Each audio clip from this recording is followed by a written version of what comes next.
viewers, welcome back in our program. जी doctor साहब ਅਸੀਂ डिस्कस कर रहे ਸੀ ਇਤਿਹਾਸ ਜੀ। ਸੋ ਦੂਸਰੀ ਘਟਨਾ 1987 ਦੇ ਵਿੱਚ ਪੰਜਾਬ ਦੀ ਹਿਸਟਰੀ ਦਾ ਸਭ ਤੋਂ ਵੱਡਾ ਜਿਹੜਾ ਲੁਧਿਆਣਾ ਬੈਂਕ ਆਪਰੇਸ਼ਨ ਅਸੀਂ ਕਹਾਂਗੇ, ਹਿਸਟਰੀ ਲਿਖਣ ਵਾਲੇ ਤਾਂ ਡਾਕਾ ਕਹਿੰਦੇ ਨੇ, ਪਰ ਇਹ ਡਾਕਾ ਨਹੀਂ ਸੀ, ਬੈਂਕ ਆਪਰੇਸ਼ਨ ਸੀ ਜਿਹਦੇ 'ਚ 5 ਕਰੋੜ 70 ਲੱਖ ਰੁਪਈਆ ਜਿਹੜਾ ਹੈ ਸਿੰਘਾਂ ਨੇ ਦਿਨ ਦਿਹਾੜੇ ਆਪਣੀ ਪੂਰੀ ਕਲਾ ਦੇ ਨਾਲ ਉੱਥੋਂ ਕਢਵਾਇਆ ਜੀ।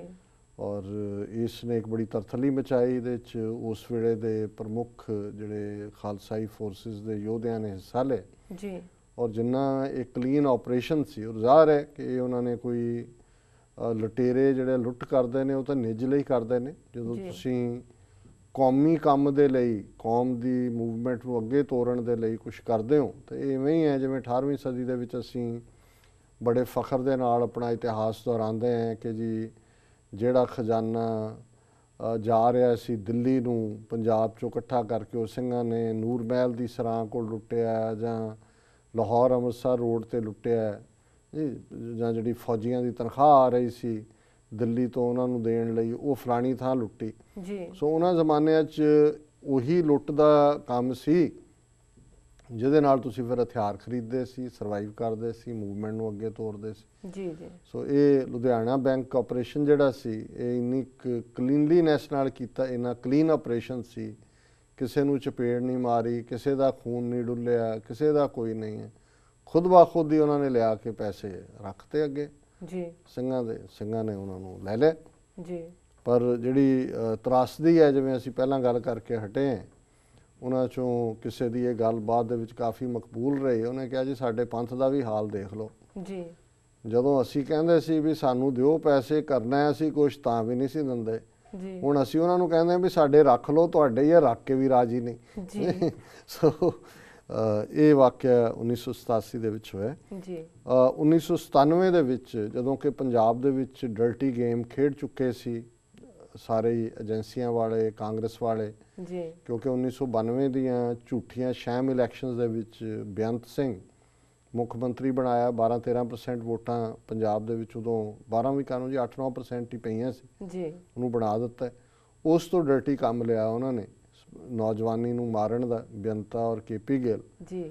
ਫਿਰ ਹਰਚਰਨ ਬਰਾੜ ਥੋੜ੍ਹੀ ਦੇਰ ਲਈ ਬਣਿਆ ਤੇ ਫਿਰ ਚੋਣਾਂ ਹੋਈਆਂ 1997 ਦੇ ਵਿੱਚ, ਕਿਉਂਕਿ ਇਨ ਬਿਟਵੀਨ ਰਜਿੰਦਰ ਕੌਰ ਭੱਠਲ ਵੀ ਰਹੀ ਤੇ 92 ਤੋਂ ਬਾਅਦ 97 ਦੇ ਵਿੱਚ ਪੰਜਾਬ ਅਸੈਂਬਲੀ ਦੀਆਂ ਚੋਣਾਂ ਹੋਈਆਂ। ਉਸ ਤੋਂ ਪਹਿਲਾਂ 1996 'ਚ ਸ਼੍ਰੋਮਣੀ ਕਮੇਟੀ ਦੀਆਂ ਚੋਣਾਂ ਕਰਵਾ ਕੇ ਏਜੰਸੀਆਂ ਨੇ ਸ਼੍ਰੋਮਣੀ ਕਮੇਟੀ ਦਾ ਕੰਟਰੋਲ ਬਾਦਲ ਕੋਲ ਦੇ ਦਿੱਤਾ ਸੀ ਜੀ। ਨਸਲਕੁਸ਼ੀ 95 ਤੱਕ ਉਹਨਾਂ ਨੇ ਕੰਪਲੀਟ ਕਰ ਲਿਆ ਸੀ ਇੱਕ ਦੌਰ। ਉਹਨਾਂ ਨੇ ਕਿਹਾ ਵੀ ਹੁਣ ਇਹ ਕੁਹਾੜੀ ਦਾ ਦਸਤਾ ਇਹਨੂੰ ਦੇ ਦਿਓ। ਸੋ 1997 'ਚ ਅੱਜ ਦੇ ਦਿਨ ਮੁੱਖ ਮੰਤਰੀ ਪ੍ਰਕਾਸ਼ ਸਿੰਘ ਬਾਦਲ ਨੇ ਸਹੁੰ ਚੁੱਕੀ ਆਪਣੀ ਕੈਬਨਿਟ ਦੇ ਨਾਲ ਜੀ। ਔਰ 5 ਸਾਲ ਬਾਅਦ 2002 ਦੇ ਵਿੱਚ ਫਿਰ ਬਾਦਲ ਕੇ ਆਊਟ ਆਫ ਪਾਵਰ ਹੋਏ। ਫਿਰ 2007 ਦੇ ਵਿੱਚ ਦੁਬਾਰਾ ਬਾਦਲ ਚੀਫ ਮਿਨਿਸਟਰ ਬਣਿਆ, ਫਿਰ 2012 ਦੇ ਵਿੱਚ ਫਿਰ ਚੀਫ ਮਿਨਿਸਟਰ ਬਣਿਆ।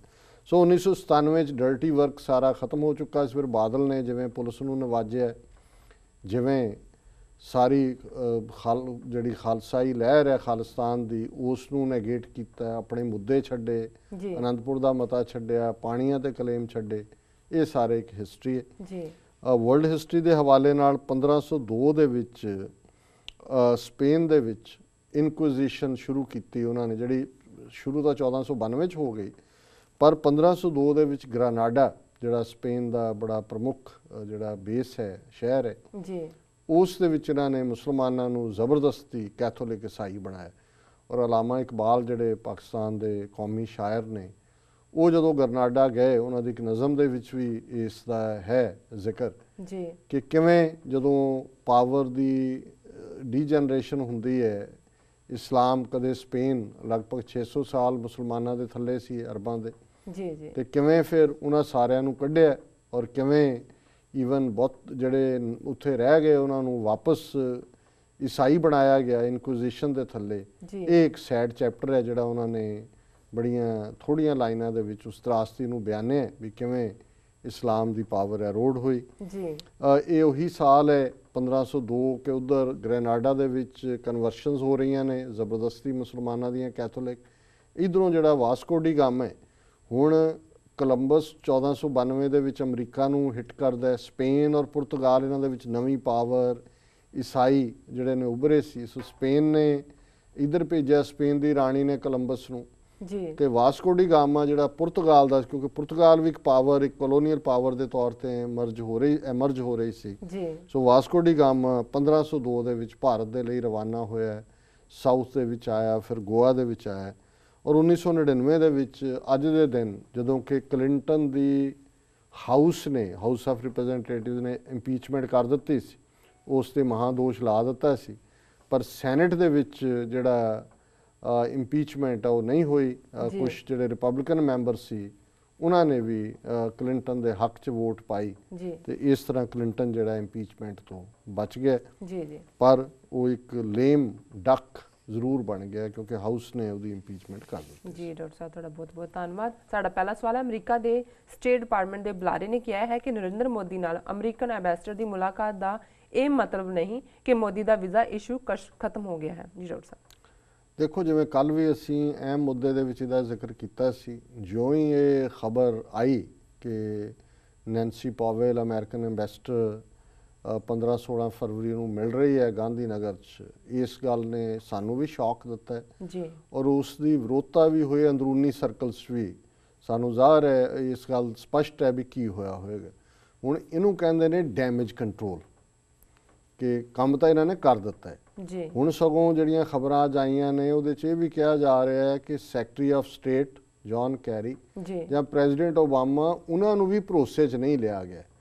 ਇਹ ਗੱਲ ਲੱਗਦੀ ਨਹੀਂ ਠੀਕ, ਕਿਉਂਕਿ ਇਹ ਮੇਰਾ ਖਿਆਲ ਹੈ ਉਹਨਾਂ ਦੀ ਸਕਿਨ ਸੇਵ ਕਰਨ ਨੂੰ ਇਹ ਗੱਲ ਕੀਤੀ ਹੈ। ਜੀ ਇਹ ਨਹੀਂ ਹੋ ਸਕਦਾ ਵੀ ਇੰਨਾ ਵੱਡਾ ਡਿਸੀਜਨ ਕਿ ਵੀ ਉਹਦੇ ਨਾਲ ਮਿਲਣਾ ਹੈ ਉਹ ਸੈਕਟਰੀ ਆਫ ਸਟੇਟ ਨੂੰ ਪਤਾ ਨਹੀਂ ਹੈ, ਜਾਂ ਪ੍ਰੈਜ਼ੀਡੈਂਟ ਓਬਾਮਾ ਜਿਹੜਾ ਆਪਣੇ ਨਾਲ ਗੁੱਡਾ ਬੰਨਿਆ ਜਿਹਨੇ ਹਿਊਮਨ ਰਾਈਟਸ ਦਾ ਔਰ ਸਿਵਲ ਲਿਬਰਟੀਜ਼ ਦਾ, ਉਹਨੂੰ ਪਤਾ ਨਹੀਂ ਹੈ ਵੀ ਉਹ ਕੀ ਕਰ ਰਹੇ ਨੇ। ਪਰ ਅਸੀਂ ਸਮਝਦੇ ਹਾਂ ਵੀ ਜੇ ਅਮਰੀਕਨ ਸਿਸਟਮ ਦੇ ਵਿੱਚ ਸੈਕੰਡ ਥਾਟ ਆਇਆ, ਹਾਲਾਂਕਿ ਮੈਂ ਇਹ ਸਮਝਦਾ ਵੀ ਇਹ ਡੈਮੇਜ ਕੰਟਰੋਲ ਹੈ, ਆਲਰੇਡੀ ਲਾਈਨ ਉਹਨਾਂ ਨੇ ਲੈ ਲਈ ਹੈ। ਅਦਰਵਾਈਜ਼ ਮਿੰਨਤਾਂ ਕਰਕੇ ਆਪ ਰਿਕੁਐਸਟ ਕਰਕੇ ਮੀਟਿੰਗ ਕਰਨ ਦਾ ਤਾਂ ਕੋਈ ਮਤਲਬ ਨਹੀਂ ਹੈ। ਸੋ ਇਹਦੇ 'ਚ ਉਹਨੇ ਕਿਹਾ ਬੁਲਾਰੇ ਨੇ ਕਿ ਜੀ ਜਿਹੜਾ ਵੀਜ਼ਾ ਇਸ਼ੂ ਹੈ that will be discussed individual to individual.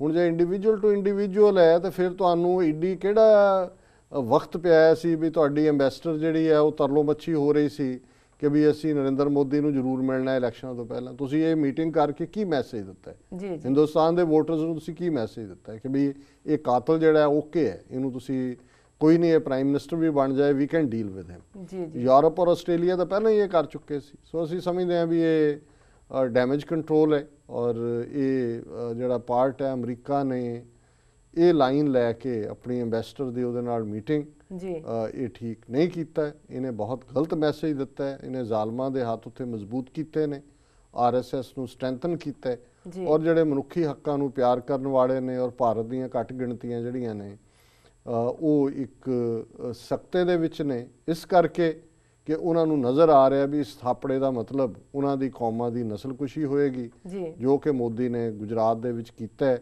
60,000 ਸਿੱਖ ਕਿਸਾਨਾਂ ਨਾਲ ਕੀਤਾ ਔਰ ਕਰ ਰਿਹਾ। ਇਹੀ ਰਿਪੀਟ ਭਾਰਤ ਭਰ ਦੇ ਵਿੱਚ ਹੋਏਗਾ।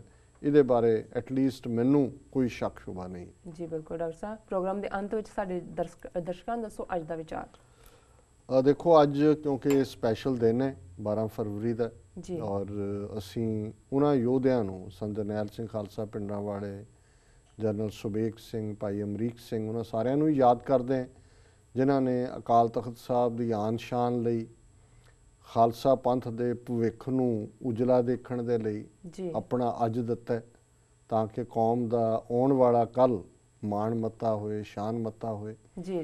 ਉਹਨਾਂ ਨੇ ਸਿੱਖ ਇਤਿਹਾਸ ਦੇ ਉਸ ਯੋਧਿਆਂ ਦੇ ਕਾਂਡ ਦੀ ਹਿਸਟਰੀ ਨੂੰ ਰਿਵਾਈਵ ਕੀਤਾ ਔਰ ਉਹਨਾਂ ਨੇ ਜੀਵਨ ਔਰ ਸ਼ਹੀਦੀ ਗੁਰਬਾਣੀ ਦੀ ਰੌਸ਼ਨੀ ਦੇ ਵਿੱਚ ਗੁਜ਼ਾਰੀ ਔਰ ਗੁਰਬਾਣੀ 'ਚ ਭਗਤ ਕਬੀਰ ਜੀ ਦਾ ਇਹ ਜਿਹੜਾ ਉਹ ਮਹਾਵਾਕ ਹੈ, ਮੈਂ ਸਮਝਦਾ ਵੀ ਜਿਸ ਦੇ ਉੱਤੇ ਉਹਨਾਂ ਨੇ ਡਟ ਕੇ ਪਹਿਰਾ ਦਿੱਤਾ ਹੈ ਤੇ ਉਹਨੂੰ ਹੀ ਮੈਂ ਥਾਟ ਫॉर ਦਾ ਡੇ ਲਈ ਚੁਣਿਆ। ਗਗਨ ਦਮਾਮਾ ਬਾਜਿਓ ਪਰਿਓ ਨਿਸ਼ਾਨੈ ਘਾਓ, ਖੇਤ ਜੋ ਮਾਂਡਿਓ ਸੂਰਮਾ ਅਬ ਜੂਝਣ ਕੋ ਦਾਓ, ਸੂਰਾ ਸੋ ਪਹਿਚਾਨੀ ਹੈ ਜੋ ਲੜੈ ਦੀਨ ਕੇ ਹੇਤ ਪੁਰਜ਼ਾ ਪੁਰਜ਼ਾ ਕੱਟ ਮਰੈ ਕਬਹੂ ਨ ਛਾੜੈ ਖੇਤ। ਕਿ ਗਗਨ ਦਮਾਮਾ ਬਾਜਿਓ, ਦਮਾਮਾ ਜਿਹੜਾ ਹੈ ਉਸ ਨੂੰ ਨਗਾਰੇ ਨੂੰ ਕਹਿੰਦੇ ਨੇ, ਡਰਮ ਨੂੰ ਕਹਿੰਦੇ ਨੇ ਜੀ, ਕਿ ਨਗਾਰੇ ਦੇ ਉੱਤੇ ਚੋਟ ਲੱਗੀ ਹੈ। ਗਗਨ ਦਮਾਮਾ ਬਾਜਿਓ ਪਰਿਓ ਨਿਸ਼ਾਨੈ ਘਾਓ, ਜਿਹੜਾ ਉਸ ਦੇ ਉੱਤੇ ਵੱਜਦਾ ਹੈ ਡੰਡਾ ਉਹਨੂੰ ਚੋਟ ਲਾਣਾ ਕਹਿੰਦੇ ਨੇ ਜੀ, ਔਰ ਇਹੀ ਹੁੰਦਾ ਸੀ ਜੀ ਨਗਾਰੇ ਤੇ ਚੋਟ ਲਾਓ। ਚੋਟ ਅਦਰਵਾਈਜ਼ ਅਸੀਂ ਜ਼ਖਮ ਨੂੰ ਕਹਿੰਦੇ, ਪਰ ਚੋਟ ਜਿਹੜਾ ਹੈ ਉਹ ਹਿੱਟ ਕਰਨਾ ਹੁੰਦਾ ਹੈ ਕਿ ਨਗਾਰੇ ਨੂੰ। ਗਗਨ ਦਮਾਮਾ ਬਾਜਿਓ ਪਰਿਓ ਨਿਸ਼ਾਨੈ ਘਾਓ, ਕਿ ਜਦੋਂ ਉਸ ਦੇ ਉੱਤੇ ਨਗਾਰੇ ਤੇ ਚੋਟ ਲੱਗੀ ਜੀ, ਤੇ ਫਿਰ ਉਸ ਦਮਾਮੇ ਨੇ ਗਗਨ ਤੱਕ, ਅਸਮਾਨਾਂ ਤੱਕ ਜਿਹੜੀਆਂ ਨੇ ਉਹ ਗੁੰਜਾਰਾਂ ਪਾ ਦਿੱਤੀਆਂ। ਔਰ ਇਹਦਾ ਇੱਕ ਇਹ ਬੈਕਗਰਾਊਂਡ ਬੈਟਲ ਬੈਕਗਰਾਊਂਡ ਹੈ। ਇਹ ਇਕੱਲੇ ਸਾਡੇ ਈਸਟ 'ਚ ਨਹੀਂ, ਇੱਥੇ ਵੀ ਜਦੋਂ ਜੰਗ ਦਾ ਐਲਾਨ ਹੁੰਦਾ ਸੀ ਤਾਂ ਬੀਟ ਆਫ ਡਰਮ ਹੁੰਦਾ ਸੀ ਜੀ, ਵੀ ਡਰਮ ਦੇ ਨਾਲ ਜਿਹੜਾ ਹੈ ਉਹ ਐਲਾਨ ਕਰ ਦਿੱਤਾ ਵੀ ਜੰਗ ਜਿਹੜੀ ਹੈ ਅਸੀਂ ਜੰਗ ਐਲਾਨ ਦਿੰਦੇ ਜੀ, ਔਰ ਇਸ ਸਾਰੇ 'ਚ ਜਿਹੜਾ ਅਲੰਕਾਰ ਇਸਤੇਮਾਲ ਕੀਤਾ ਹੈ ਭਗਤ ਕਬੀਰ ਜੀ ਨੇ ਜੰਗ ਦਾ ਕੀਤਾ, ਇਸ ਲਈ ਉਹਨਾਂ ਨੇ ਨਗਾਰਾ ਔਰ ਨਗਾਰੇ ਤੇ ਚੋਟ ਦੀ ਗੱਲ ਕੀਤੀ ਹੈ। ਗਗਨ ਦਮਾਮਾ ਬਾਜਿਓ ਪਰਿਓ ਨਿਸ਼ਾਨੈ ਘਾਓ, ਹੁਣ ਜਦੋਂ ਉਸ ਨਗਾਰੇ ਤੇ ਚੋਟ ਲੱਗੀ ਤੇ ਫਿਰ ਖੇਤ ਜੋ ਮਾਂਡਿਓ ਸੂਰਮਾ ਅਬ ਜੂਝਣ ਕੋ ਦਾਓ। ਮਾਂਡਿਓ ਹੁੰਦਾ ਉਤਰਨਾ, ਜੀ, ਖੇਤ ਕਹਿੰਦੇ ਨੇ ਮੈਦਾਨ ਦੇ ਵਿੱਚ, ਕਿ ਹੁਣ ਮੈਦਾਨ ਦੇ ਵਿੱਚ ਸੂਰਬੀਰ ਉਤਰੇ ਨੇ।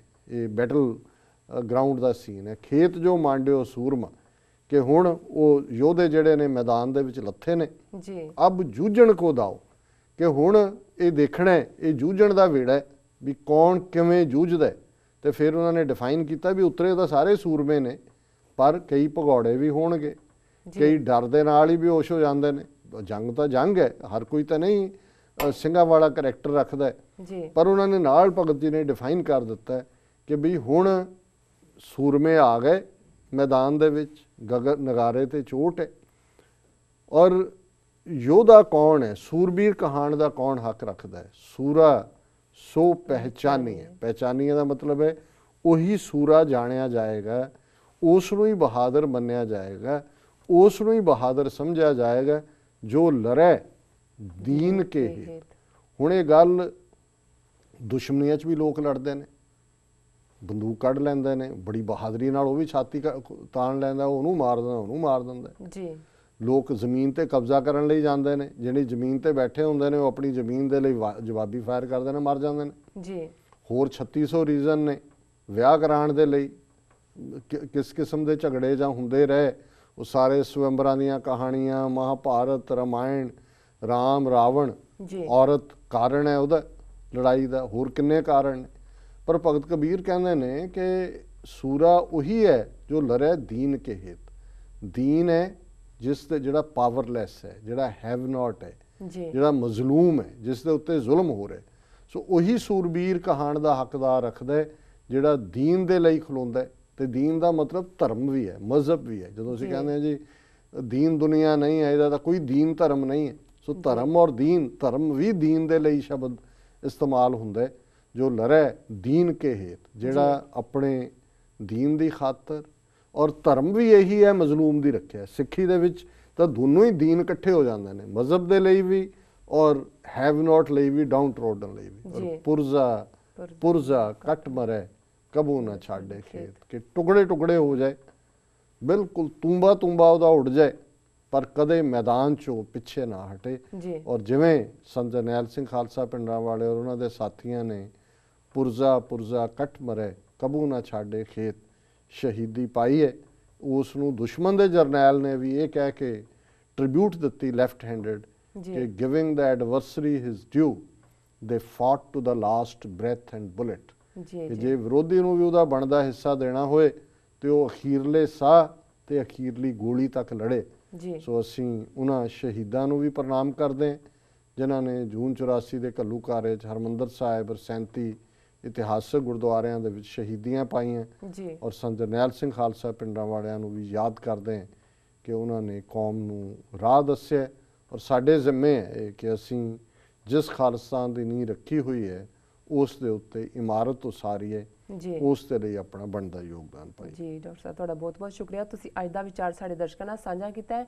ਵੀਰ, ਸਾਡੇ ਪ੍ਰੋਗਰਾਮ ਦਾ ਸਮਾਂ ਇੱਥੇ ਸਮਾਪਤ ਹੁੰਦਾ। ਤੁਸੀਂ ਆਪਣੀ ਰਾਏ ਤੇ ਸੁਝਾਅ ਸਾਨੂੰ ਭੇਜਣਾ ਨਾ ਭੁੱਲਣਾ ਸਾਡੇ ਇਸ ਪਤੇ ਤੇ sos@tv84.tv ਤੇ ਅਸੀਂ ਆਪਣਾ ਪ੍ਰੋਗਰਾਮ ਲੈ ਕੇ ਫਿਰ ਤੁਹਾਡੇ ਰੂਬਰੂ ਹੋਵਾਂਗੇ। ਤਦ ਤੱਕ ਲਈ ਮੈਨੂੰ ਤੇ ਆਪਣੇ ਡਾਕਟਰ ਸਾਹਿਬ ਨੂੰ ਆਗਿਆ ਦਿਓ।